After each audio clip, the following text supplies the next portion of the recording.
Hermanos, estamos en la clase del pacto de gracia, ¿verdad? En ese tema tan importante que hemos estado estudiando en las últimas semanas. Y vamos a proceder con otra sección que se llama las dispensaciones del pacto. Es decir, las formas de administración del pacto.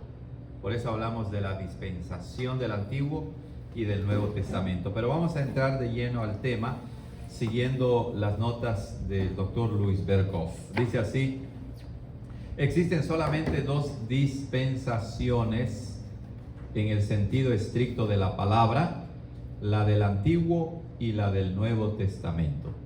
Pero en la antigua dispensación, es decir, la que sucede en el Antiguo Testamento, podemos distinguir varios períodos o fases en la revelación del pacto.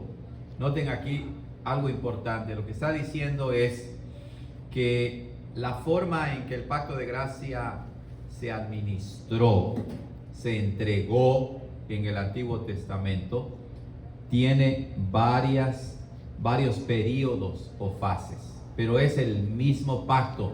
No son muchos pactos, sino es el mismo pacto que en determinados tiempos adquiría una manera especial o tenía, como él dice, períodos o fases. Ofrecemos a continuación una breve descripción de estas etapas. La revelación inicial del pacto en Génesis 3:15, ¿lo recuerdan? Y pondré enemistad entre ti y la mujer, y entre tu simiente y la simiente suya.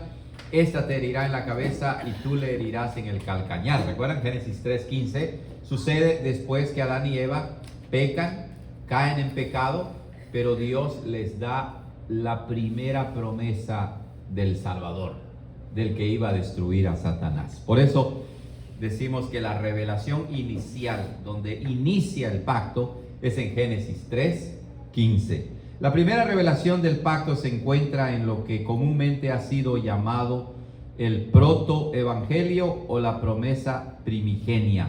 La palabra protoevangelio significa el primer evangelio, y la palabra primigenia pues se refiere a la promesa primera original. ¿Ok? Entonces, protoevangelio, primer evangelio. Esta revelación no se refiere aún al establecimiento formal del pacto. La revelación de dicho establecimiento formal solamente podrá aparecer después de que la idea del pacto se haya desarrollado en la historia. Entonces, Dios inicia el pacto con Adán y con Eva, pero no lo establece de una manera formal con todos sus elementos, pues porque todavía esta realidad del pacto estaba iniciando. Se iba a desarrollar y posteriormente Dios lo establecería de una manera completa, formal, en las siguientes etapas o fases. Muy bien, el protoevangelio nos indica que la humanidad ha sido dividida en dos partes. Recuerden, el protoevangelio se refiere a Génesis 3:15. La descendencia de la mujer y la descendencia de la serpiente. No quiere decir aquí, noten lo siguiente, cuando dice la descendencia de la serpiente se refiere a que la serpiente, a serpientes, ¿verdad? Que tuvo serpientes bebés. No, sino se refiere a la descendencia de la humanidad que se rebeló, ¿verdad? O se rebela en contra de Dios y que no acepta esa primera promesa del evangelio. Entonces, la descendencia de la mujer quiere decir la descendencia del pueblo de Dios, pongámoslo así. La descendencia de la serpiente se refiere a todos los seres humanos que rechazan el evangelio. ¿Ok?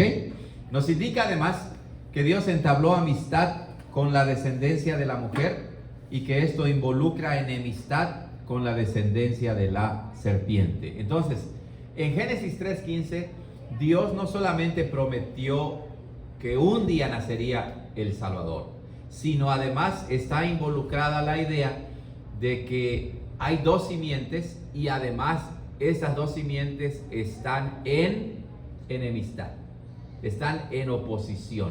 y en ese caso la oposición surge de la descendencia de la serpiente, de la gente que no es del pueblo de Dios, que oprime, que ataca y persigue a la descendencia de la mujer, que es el pueblo de Dios. ¿Ok? Por eso la idea del pacto está claramente presente. Es decir, está presente porque Dios elige a la descendencia de la mujer para ser su pueblo, y entonces el evangelio les es entregado a ellos, y entonces Dios se relaciona con la descendencia de la mujer de una manera muy especial, a diferencia de cómo se relaciona con la descendencia de la serpiente. Es decir, que vemos que hay un doble pacto, por así decirlo, si se nos permite la expresión. El pacto de gracia que Dios establece con su pueblo. Pero el otro pacto, ¿cuál sería? El diablo guiando y controlando a la descendencia de la serpiente, es decir, la humanidad no redimida en contra de Dios, pues no está en pacto con Dios, está en pacto ¿con quién? Con el diablo, con Satanás. Pero claro, aquí el énfasis recae en el pacto que Dios hace con la descendencia de la mujer. ¿Ok? ¿Alguna pregunta o comentarios hasta aquí, hermanos? Entonces, Génesis 3:15, el protoevangelio, la primera promesa del evangelio. Allí inicia el establecimiento del pacto de gracia, es el inicio. ¿Ok? Muy bien. ¿No hay preguntas? Entonces, siempre ¿sí? Se ha hecho esa distinción, ¿no?, de los dos lados. Siempre, hermano. Porque ya ve, por ejemplo, Esaú y Así es. Jacob, Dios los menciona en Romanos. Correcto. Y también los, ¿cómo se llama esto de Agar? Que es el hijo de la esclava y el hijo de... Sí, la hermana Arlene está haciendo un punto interesante, porque nos damos cuenta que la doctrina del pacto nos muestra a aquellos que están en el pacto y a aquellos que están fuera del pacto, y lo ilustramos con Caín y Abel, empezando, ¿verdad? Y luego mencionaste el hijo de la sierva y en ese caso Agar. a Isaac e Ismael. Ahí nos damos cuenta, ¿verdad? Como uno sí estaba en el pacto, el otro no estaba en el pacto. Si seguimos avanzando en la vida de los patriarcas, vemos esta doble línea entre Jacob y Esaú, y así sucesivamente.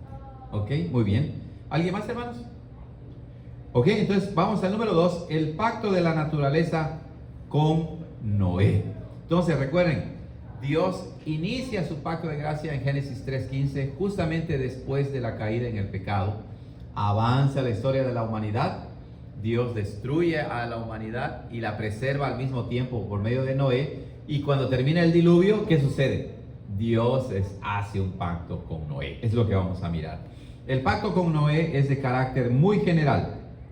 Dios promete que jamás volverá a destruir a los mortales con las aguas de un diluvio.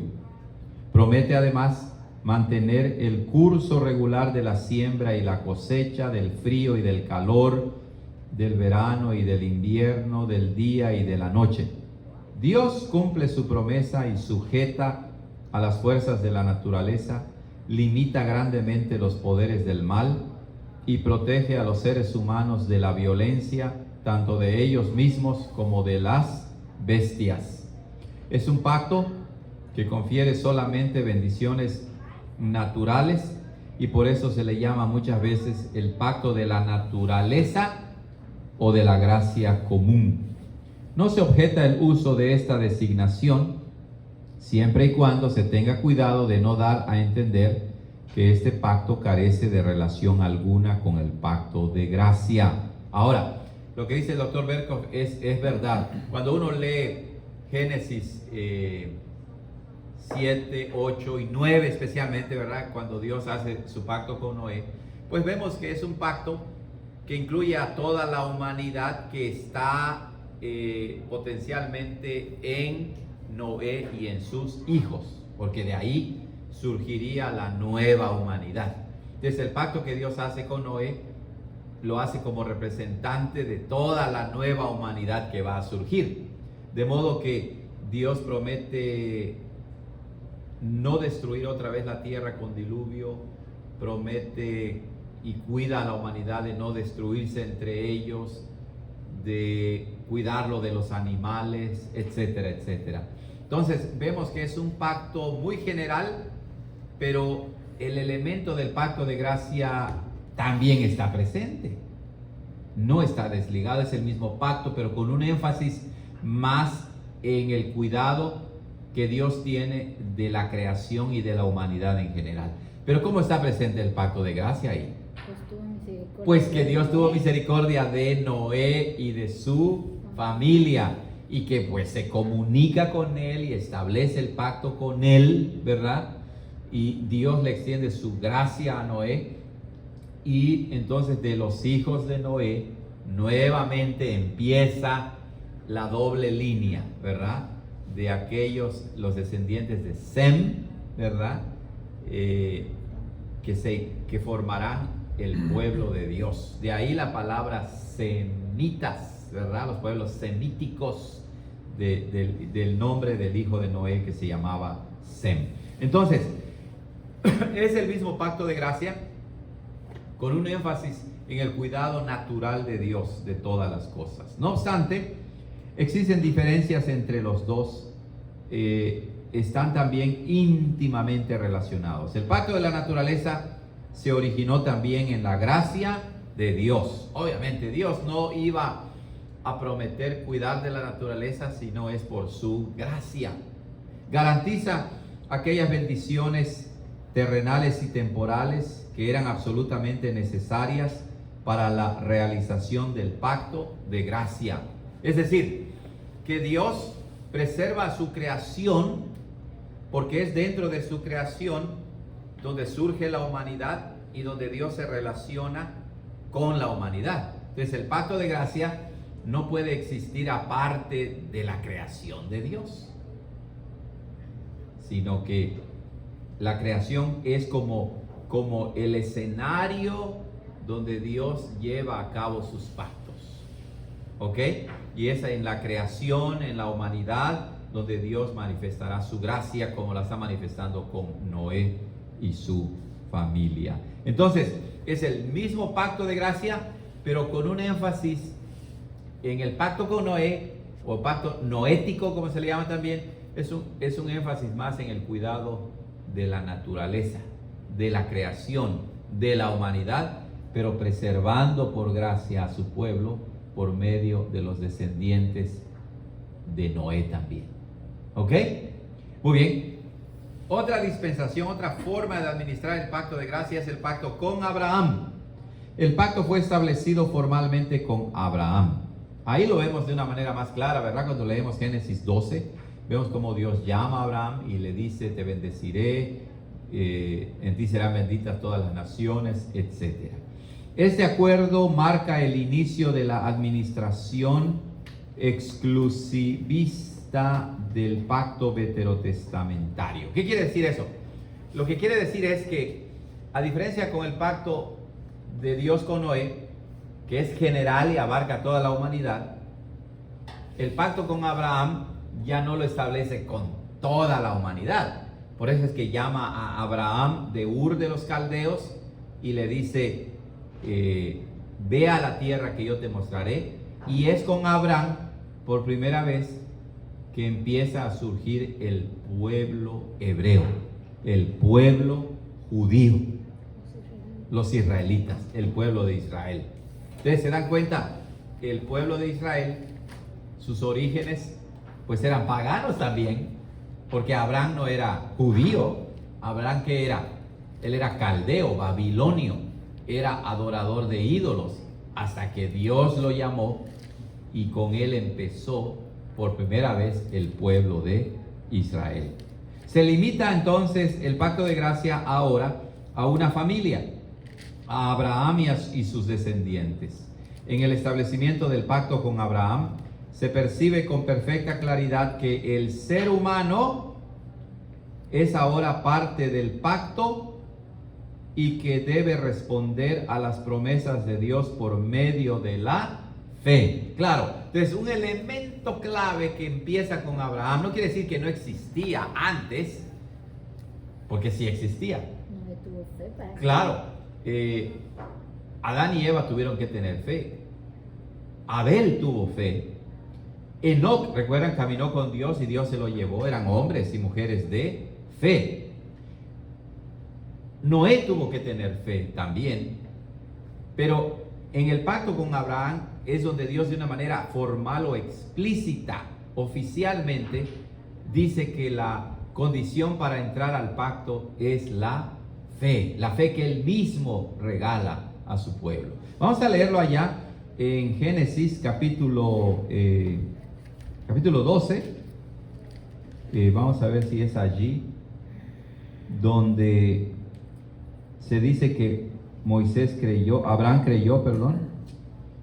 A ver, es Génesis 15 de hecho.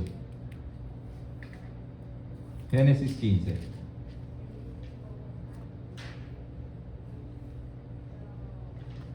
Génesis 15, versículo 6. Dice así: el Señor llama a Abraham, le muestra los cielos y las estrellas y le dice: así será tu descendencia. Y entonces, ¿qué dice el versículo 6? Y creyó Abraham a Jehová, y él, es decir, Jehová, se lo contó por justicia.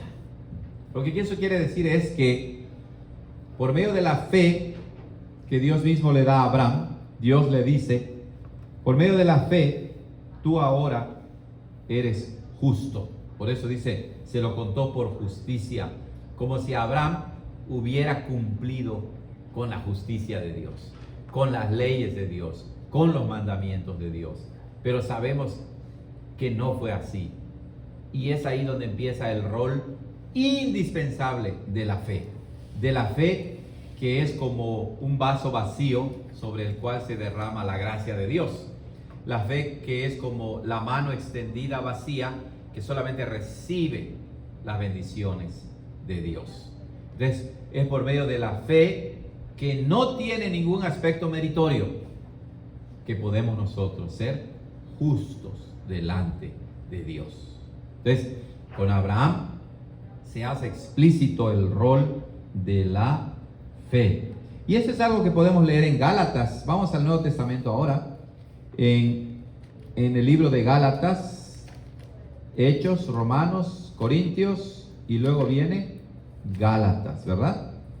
Y Gálatas 3, versículo 6, también dice lo mismo, citando precisamente Génesis 15, 6.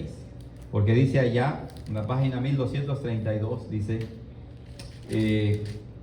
así Abraham creyó a Dios y le fue atribuido a justicia. ¿Ya vieron? Es la misma expresión que encontramos en Génesis 15, 6. Ok, muy bien, vamos a continuar ahora. Dice, el hecho más importante de la actitud de Abraham consistió en que él creyó a Dios y esto se lo tomó en cuenta como justicia. Era lo que justificaba a Abraham, era lo que lo declaraba justo e inocente delante de Dios. Además, las bendiciones espirituales del pacto llegan a ser ahora mucho más claras que el caso anterior. Bendiciones como el perdón de los pecados y el don del Espíritu. Noten lo que dice el doctor Berco. Llegan a ser mucho más claras ahora. No quiere decir que no existían antes, pero ahora son más claras, más explícitas.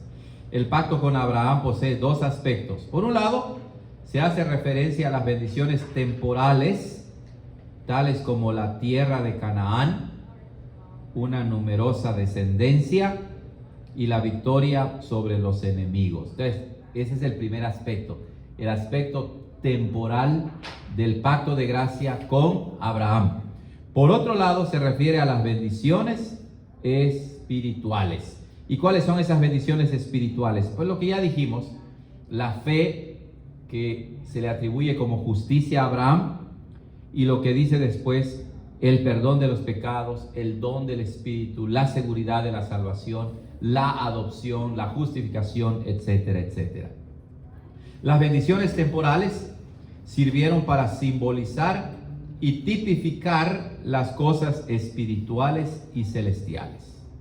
Eso es importante porque entonces Dios nunca da en su pacto una promesa o una bendición material temporal desconectada del aspecto espiritual. Nunca. Todo lo que experimentamos nosotros en nuestra vida material, temporal, diaria, cotidiana, son como muestras del favor de Dios para nosotros. No son cosas neutrales, no son cosas indiferentes, sino que todo lo que Dios le dijo a Abraham apuntaba a una bendición espiritual. Por ejemplo, las bendiciones temporales, tales como la tierra de Canaán. En la Biblia, la tierra de Canaán es una figura del cielo, de la vida eterna, del reino de Dios. Cuando se habla de una numerosa descendencia para Abraham, también tipifica o apunta a que Abraham no solamente iba a tener descendientes de sangre, sino a través de él nacería el Salvador, y entonces nosotros hasta ahora también somos hijos ¿de quién? De Abraham, por la fe. ¿Se dan cuenta? Entonces las bendiciones temporales simbolizan las espirituales y celestiales. Las promesas espirituales no se realizaron en los descendientes naturales de Abraham como tales, sino solamente en aquellos que siguieron también los pasos de Abraham. Aquí otra vez el doble aspecto del pacto como un aspecto legal y como comunión de vida. ¿Se acuerdan? Como un aspecto legal, pues todos los hijos naturales de Abraham disfrutaban de las bendiciones del pacto. Pero como una comunión de vida y de salvación, no todos los descendientes naturales, sanguíneos de Abraham, verdaderamente estaban en el pacto. ¿Ok? Preguntas hasta aquí, hermanos, con la administración abrahámica del pacto. ¿Ok? Preguntas, comentarios. En el caso de, como mencionaba al principio, de la fe, ¿verdad? Que aunque ya Sí. se había visto anteriormente que ya se aplicaba la fe, ¿verdad? Sí. Es como con la ley, ¿no? Que también la ley vino hasta cierto punto ya de manera... Correcto, el hermano Julio está diciendo, así como estamos diciendo que la fe se llega a ver más claramente en el pacto con Abraham, eso significa que ya existía, igual con la ley. Dios no da todavía de una manera formal, oficial, los 10 mandamientos, lo dio hasta con Moisés, pero ya existían.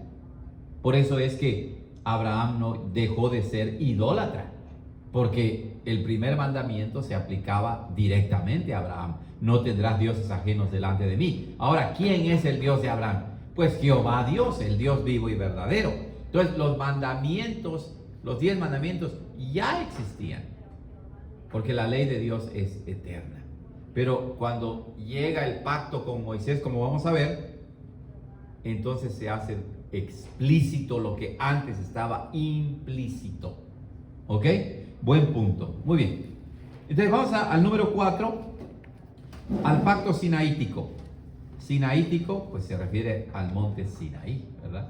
El pacto del Sinaí fue básicamente el mismo que se estableció con Abraham, aunque su forma difiere un poco. Recuerden otra vez que lo que estamos mostrando es un pacto de gracia que tiene diferentes etapas o periodos, o diferentes formas de administrarse.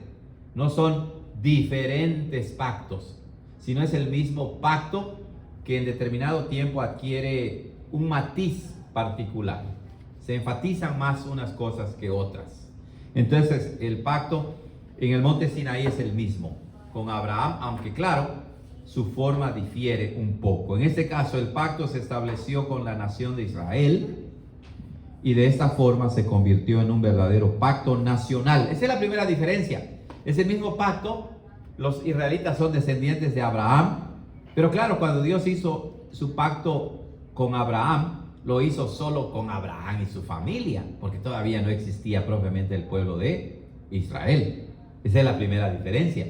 Claro, cuando Dios hace un pacto con Israel en el monte Sinaí, pues ya está lidiando o tratando con la nación de Israel.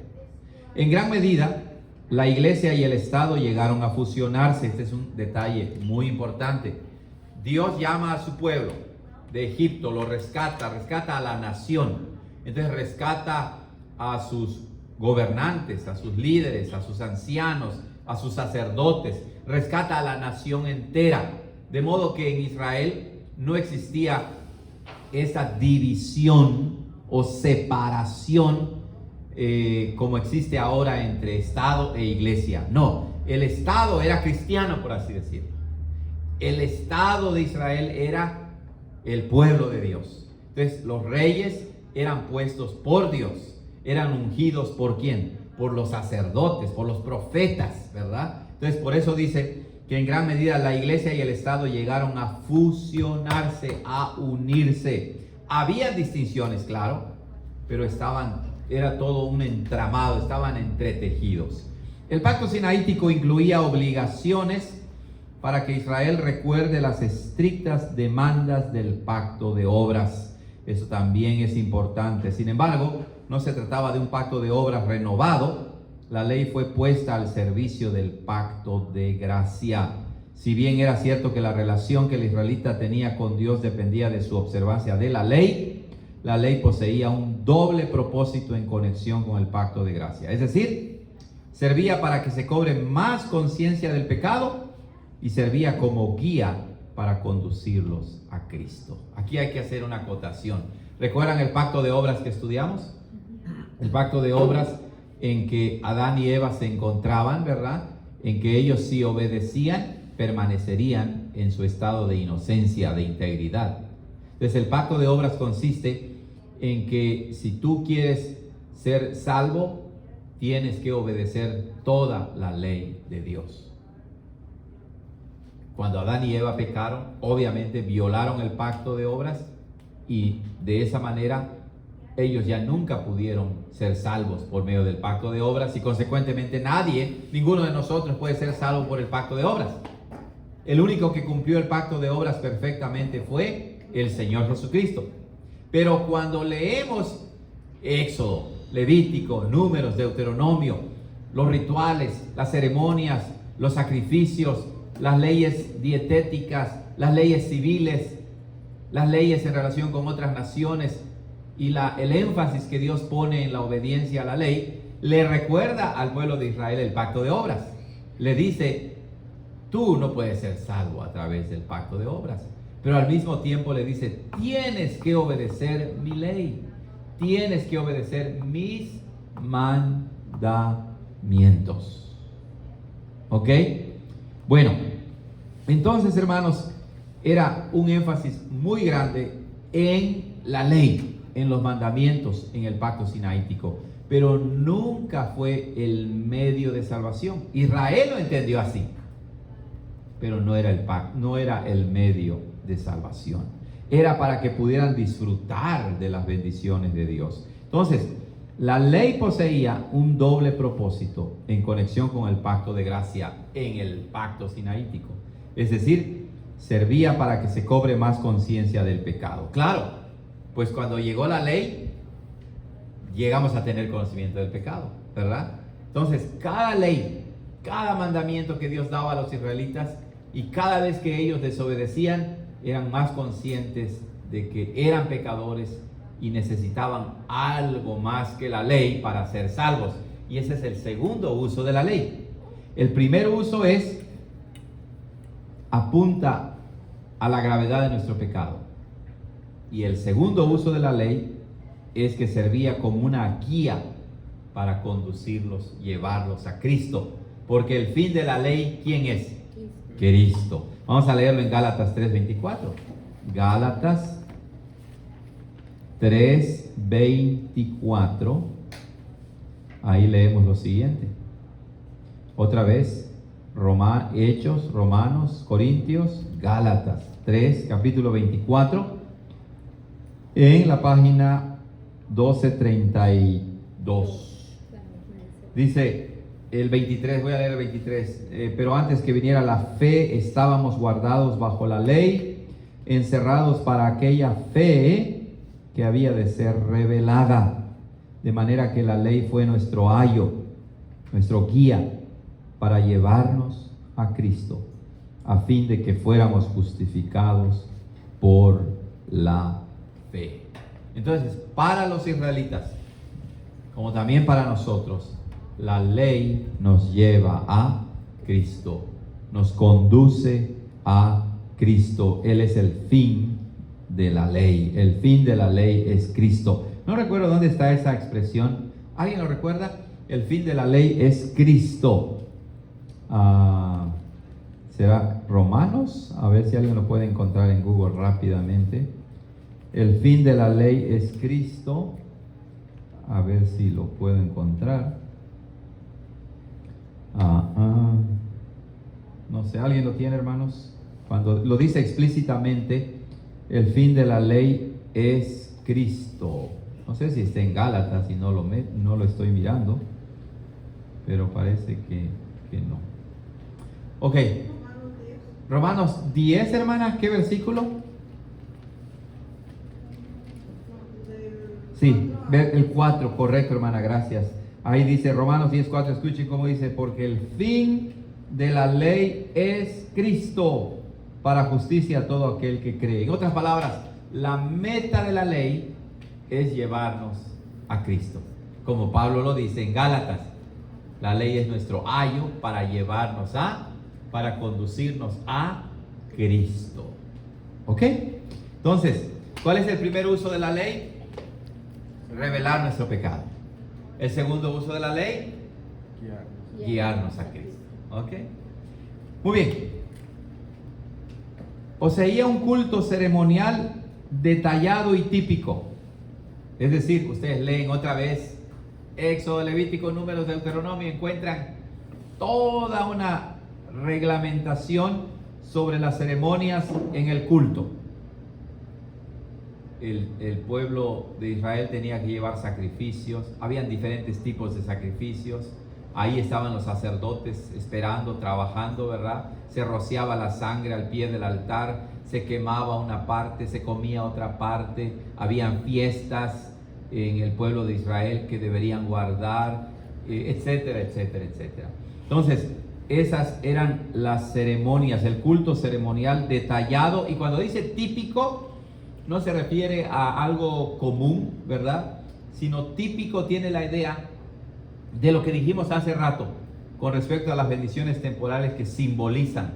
Entonces, lo típico quiere decir que simbolizaban las bendiciones que íbamos a tener en Cristo.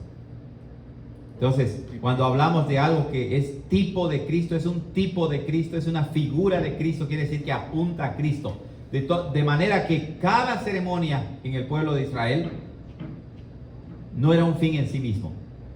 Era parte de la ley y por lo tanto apuntaba a la obra de Cristo de una o de otra manera. Por eso se dice que es típico, porque apuntaba a Cristo. Ejemplo, las ofrendas, ¿verdad? Pues Cristo se ofreció como una ofrenda. Sacrificios, obviamente, Cristo se ofreció como el sacrificio perfecto. Los corderos, pues a Cristo se le llama el Cordero de Dios.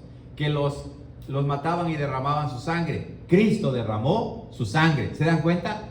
Cada aspecto de las leyes ceremoniales, incluso de la construcción del tabernáculo de una o de otra manera, eran típicos, apuntaban a Cristo, a su obra, al nuevo pacto, a las nuevas bendiciones que gozamos en Cristo. Muy bien, se instituyó un sacerdocio separado y se introdujo una predicación ininterrumpida del Evangelio por medio de símbolos y tipos, es lo que estábamos diciendo. Entonces, había un sacerdocio y el trabajo que ellos hacían era como una predicación constante, continua, permanente, porque cada vez que había un ritual, que había una ceremonia, no era algo vacío, no era un fin en sí mismo, sino que era una forma de predicar, de anunciar, de anticipar, de proclamar que un día nacería el Salvador que moriría por su pueblo y derramaría su sangre. ¿Ok? Entonces es en ese sentido que era una predicación ininterrumpida del Evangelio por medio de los símbolos y tipos. Símbolos y tipos. ¿Ok? Estos símbolos y tipos aparecieron bajo dos aspectos diferentes, como las exigencias de Dios impuestas sobre el pueblo. Claro, Dios le dijo, ustedes van a practicar esto, y como un mensaje divino de salvación para el pueblo. Es lo que hemos estado diciendo. Entonces eran órdenes, ceremonias rituales, y al mismo tiempo contenían un mensaje. Por ejemplo, cuando el oferente, que se refiere a la persona que ofrecía el sacrificio, el sacerdote, cuando se presentaba el oferente ponía sus manos sobre el animal, ¿ok? Sobre el animal que iba a ser sacrificado. ¿Qué simbolizaba eso? Que le estaba entregando sus pecados. Exacto, que el que ofrecía la ofrenda estaba depositando, echando, poniendo todos sus pecados sobre ese animal, y ese animal iba a ser castigado e iba a librar de la culpa y de la condenación al que estaba ofreciendo el sacrificio. Pero no era el animalito en sí mismo. La eficacia de ese sacrificio no era porque lo ofreciera un israelita y mataran un borreguito, sino porque apuntaba a Cristo. Era un símbolo, un tipo de Cristo. O sea que entonces, tanto en el Antiguo como en el Nuevo Testamento, somos salvos por la sangre de Cristo. En el Antiguo, por medio de los sacrificios que apuntaban a la sangre de Cristo. Eso les daba la eficacia a los sacrificios. Y en el Nuevo, pues ya somos salvos por la sangre que Cristo ya derramó como el Cordero de Dios. Muy importante, ¿verdad? Este tipo de distinciones. Muy bien. La gran mayoría de judíos perdieron contacto con el segundo aspecto, es decir, que contenía un mensaje divino de salvación, y solamente se dedicaron casi exclusivamente al primero, es decir, que estos símbolos y tipos los veían nada más como meras exigencias de Dios, como meros mandamientos, como meras leyes. Hicieron de la ley un fin en sí misma, un medio de salvación. ¿Y quién puede ser salvo a través de la ley? Nadie, porque nadie la puede cumplir perfectamente. ¿Ok? Muy bien. Consideraron cada vez más al pacto como un pacto de obras. ¿Ya vieron? Y percibieron a los símbolos y a los tipos como simples apéndices del pacto. Cuando dice como simples apéndices, pues significa como algo que no es fundamental, algo complementario, como un accesorio del pacto, ¿verdad? Bueno, la palabra apéndice pues es un órgano del cuerpo, ¿verdad? Y dice, no sirve para nada el apéndice, pues que se lo quiten. Así dicen, ¿verdad? Pero no es cierto. ¿Ustedes creen que Dios creó un órgano del cuerpo que no sirve para nada? No. Que no lo sepan los doctores es otra cosa. Pero cada parte del cuerpo tiene un propósito, tiene una función. Muy bien, bueno, eso a manera de colación solamente, ¿verdad?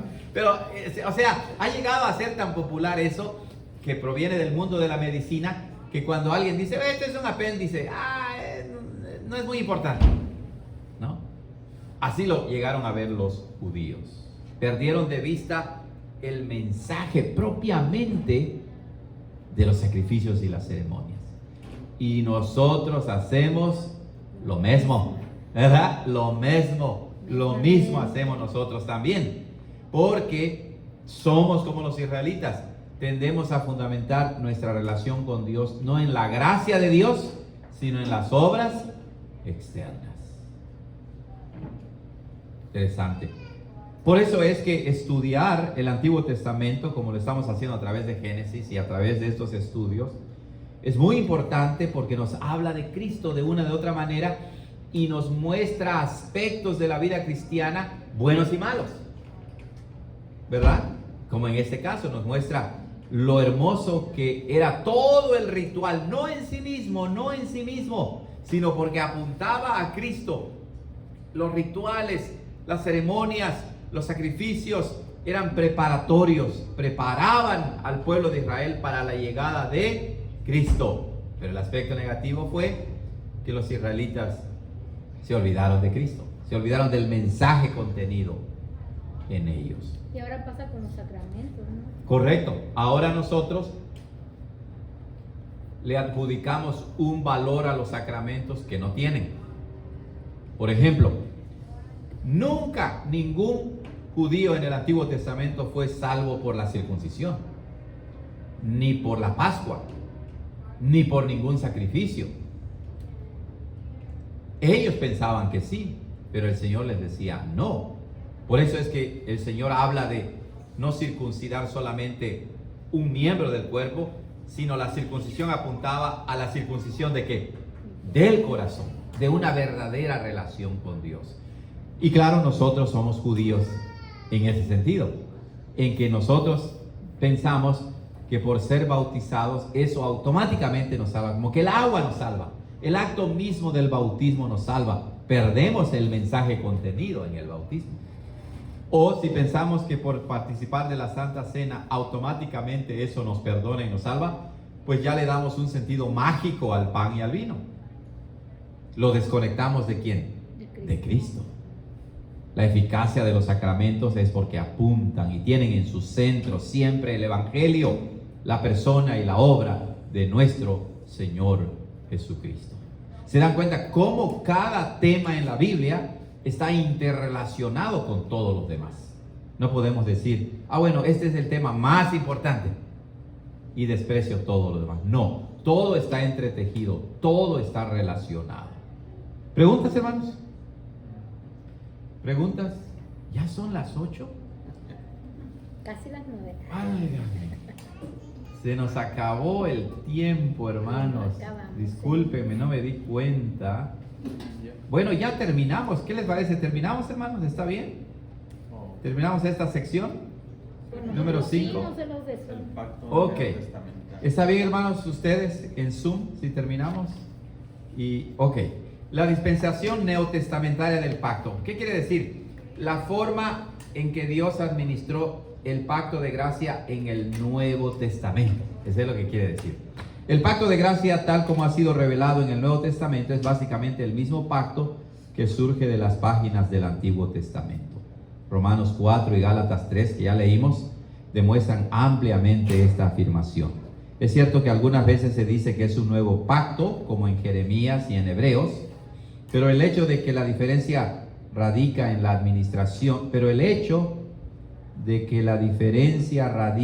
administración, que el pacto posee entre ciertos aspectos veterotestamentarios y neotestamentarios, sirve como razón suficiente para afirmar que se trata de un solo pacto. Es decir, el mismo fenómeno que vemos que ocurre en el Antiguo Testamento ocurre en el Nuevo. El pacto, que es un solo pacto y se administró de diferentes maneras, obviamente variaba de una administración a otra, pero la esencia era siempre la misma. Mientras que el pacto en su forma del Antiguo Testamento se limitaba a una nación, en su aspecto del Nuevo Testamento rompe las barreras del particularismo y se vuelve universal. Es decir, extiende sus bendiciones a todas las naciones. Pero es que también ese era el propósito de Dios con Israel. Nunca Dios hizo un pacto con Israel como un pueblo nacional para que se quedara por la eternidad como un pacto nacional. No, Dios usó al pueblo de Israel para bendecir a las naciones.